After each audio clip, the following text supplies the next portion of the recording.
Kaya itong Espiritu Santong ito na taglay natin sa kalooban natin, sa mga pagkakataong ito na nakikinig kayo, yan yung Espiritu na humihipo sa inyong kalooban.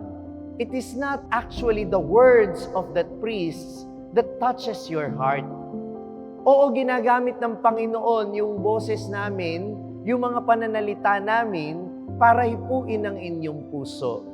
Pero alam niyo yung mga effective talaga na homily ay nagaganap kapag ang unang hinipo ng Espiritu Santo ay yung puso ng pari na nagsasalita.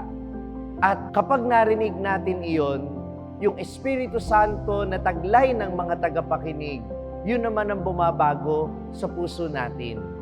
Kaya kahit inspired ng Espiritu Santo yung namamahayag, pero yung mga tao naman ay hindi nakikinig, paano kayo mai-inspire? Paano kayo babaguhin ang salita ng Diyos? Paano kung ang gusto nyo lang pakinggan ay ang sermon, pero hindi kayo nakikinig sa mga pagbasa ng salita ng Diyos?